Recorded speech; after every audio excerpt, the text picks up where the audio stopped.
Higurashi Gou has been an excellent show, and with the start of Sotsu in the last arc in Go, I noticed a few things. One that the author, Ryukishi07, has a lot of regrets with Higurashi, and he is using Go as a way of fixing those regrets. Two which falls in line with this arc, being humanizing Rena.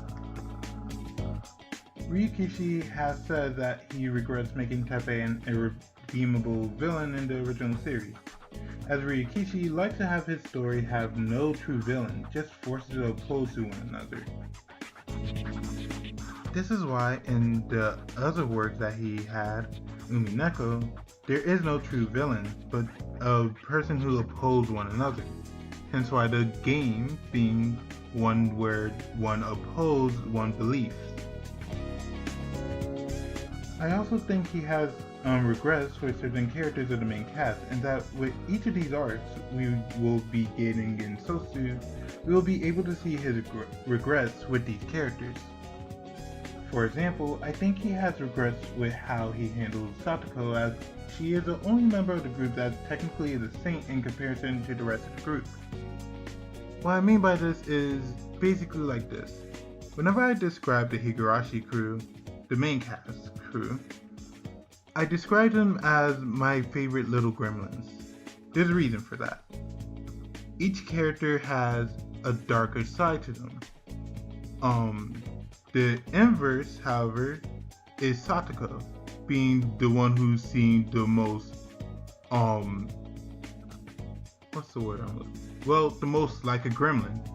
However, she actually is the most, is the sweetest, the one who does the least amount of damage to other people, and Go, and the one who's actually caring enough towards other people. Compare that to Keiichi, compare that to Rena, and compare that to Mio, you, as well as even Rika, you kind of see Satoko as, well, very much of a good person in comparison to the rest of them, which have a darker side to them. Satoko's darker side is that she is abused, not that she in herself is a bad person in any way. Which also in a sense goes against the main theme of Higurashi being trusting one another despite their flaws. Hence why you have Mion being trusted and forgiven for everything she does, as well as her flaws. Same with Rika, same with Keiji, and even with Rena, where they have the amazing scene where they hide the body together. Satoko is more set up as a sympathetic character in this case, and that's probably what he's regrets the most, making her mainly a sympathetic character. She also has the least amount of depth in the group, as well as her biggest contribution is more being a message of showing how flawed the child protection system is. In Go, however, this all changes. Now Satoko has the most depth in the series right now, and isn't the saint of the group, and is the biggest contributor to Go's story. So going off this idea of Ryukishi regrets, I think he regrets making Rena seem too much of a psychopath.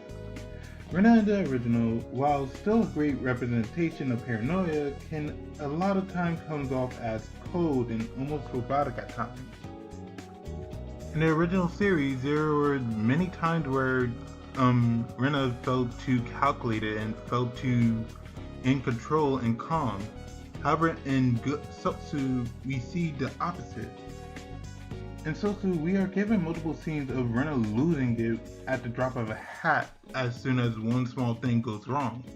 And I really like this. And I more like this side because, well, she has more side of her when she is on her darker side. There's more panic, there's more paranoia, there's more mixed emotions. She's not sure what to do, she's confused, and it makes her seem much more human. Not this vicious killer that knows what to do whenever to kill a person. She has hesitation, she has moments where she doesn't want to kill someone, or where she can, but she just doesn't.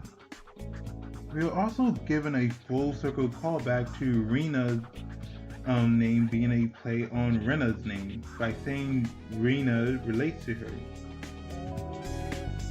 We also given more scene with Rena trying to bond with Rena, as she's trying to relate more and more and understand more and more about Rena's situation, as well as have her break it down to her father. Rena dies in self-defense, brutally murdered here in Sotsu, while in the original, Rena kills her in self-defense. However, in both versions, Rena pursues her when she no longer has to, all because she believes her father would be a better man if Rena wasn't around. We find this to be wrong in Sotsu and that he is still a pathetic shell of a man. But this is once again humanizes Rena, more as she doesn't want to give up on her father. She doesn't know what to do and she's confused what to do next. However, we also get to see that Rena's father is more or less of a victim than he is an abuser. Instead of caring for his daughter, he's quickly still reminisce of trying to get back with Rena. Instead of helping other people and making sure his savings were right for Rena's living situation, he instead still tried to spend it on drugs and as well as other stuff. So ultimately, he also takes down a bit or push down Rena's father from being a victim. Once again, similar situation to Satoko. So you can call this a theory or an analysis video or maybe even a review. I don't really know what to call this. I'll probably just call it an analysis just to say it. But this more so is something I really want to do because Higurashi is one of my favorite animes. Another thing I want to mention is the date of this recording is right after Rena's arc ended, so if I get stuff wrong and I have to double back on it, I will eventually get to it. But if I don't, then well, it's a good thing because I get some things right and I get some things wrong. And also it means that this video will be a time capsule. I might plan to do a full analysis on Rena one day, but that's definitely way into the future. Anyway, thank you guys so much for watching and take care.